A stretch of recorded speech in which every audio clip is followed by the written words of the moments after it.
हरे कृष्णा। राधे राधे। आप सभी को अपरा एकादशी की शुभकामनाएं। ज्येष्ठ मास के कृष्ण पक्ष की अपरा एकादशी बहुत ही पुण्य फल देने वाली और शुभ मानी जाती है। हम व्रत तो करते हैं, परंतु व्रत के साथ साथ कथाएं कहानियों का भी अपना अलग महत्व होता है। आज मैं आपको अपरा एकादशी व्रत की संपूर्ण कथा सुनाने वाली हूँ। आशा है कि आप पूरी वीडियो ध्यान से सुने और भगवान लक्ष्मी नारायण का गुणगान करते रहें। अपरा एकादशी का व्रत भगवान विष्णु को समर्पित है और इस व्रत को करने से मनुष्य को सभी पापों से मुक्ति मिलती है। अपरा एकादशी के दिन भगवान विष्णु का पूरे विधि विधान से पूजन करना चाहिए और कथा सुननी चाहिए। और अपरा एकादशी की कथा स्वयं भगवान श्री कृष्ण जी ने युधिष्ठिर को सुनाई थी, क्योंकि युधिष्ठिर जी ने पूछा था कि हे जनार्दन, ज्येष्ठ मास के कृष्ण पक्ष में किस नाम की एकादशी होती है? मैं उसका महात्म्य सुनना चाहता हूँ, उसे बताने की कृपा कीजिए। उस पर भगवान श्री कृष्ण बोले कि हे राजन, तुमने संपूर्ण लोकों के हित के लिए बहुत ही उत्तम बात पूछी है। हे राजेंद्र, इस एकादशी का नाम अपरा है और यह बहुत पुण्य प्रदान करने वाली और बड़े बड़े पापों का नाश करने वाली है।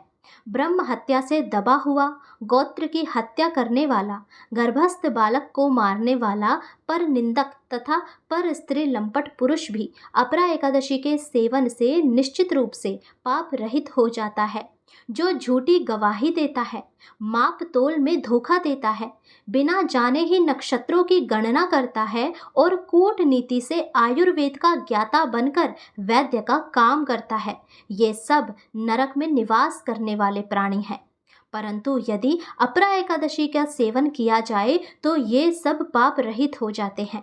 यदि वह क्षत्रिय शास्त्र धर्म परित्याग करके युद्ध से भागता है तो वह क्षत्रिय योचित धर्म से भ्रष्ट होने के कारण घोर नरक में पड़ता है। जो शिष्य विद्या प्राप्त करके स्वयं ही गुरु की निंदा करता है, वह भी महापातकों से युक्त होकर भयंकर नरक में गिरता है।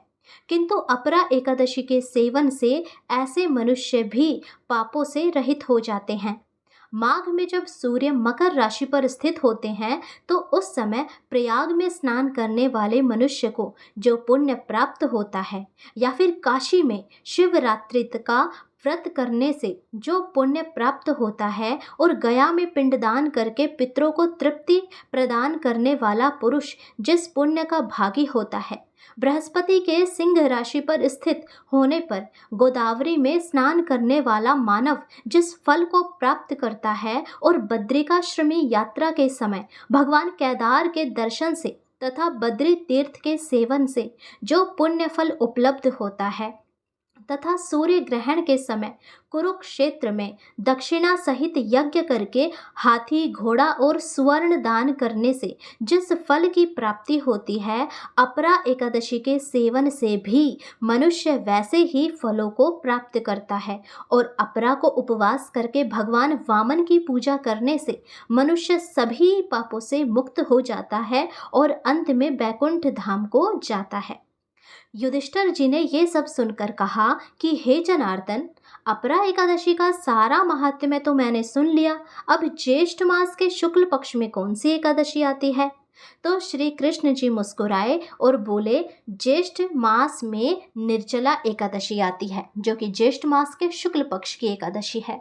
और इस एकादशी की कथा मैं आपको ज्येष्ठ मास के शुक्ल पक्ष की जब एकादशी तिथि आएगी तब सुनाऊंगी। तब तक के लिए आप अपरा एकादशी के महात्म्य का आनंद लीजिए और पुण्य के भागी बनिए। साथ ही आप ये वीडियो सभी को शेयर कीजिए ताकि सभी पुण्य के भागी बने और सबको अपरा एकादशी का महात्म्य सुनने का मौका मिले। यदि आपको ये वीडियो पसंद आई हो तो हमारे चैनल को सब्सक्राइब, वीडियो को लाइक करें और बेल आइकन दबा लें, ताकि जब भी हम कथा डालें तो उसका नोटिफिकेशन आपको समय पर मिले और आप कोई भी वीडियो मिस ना करें। हरे कृष्णा। राधे राधे।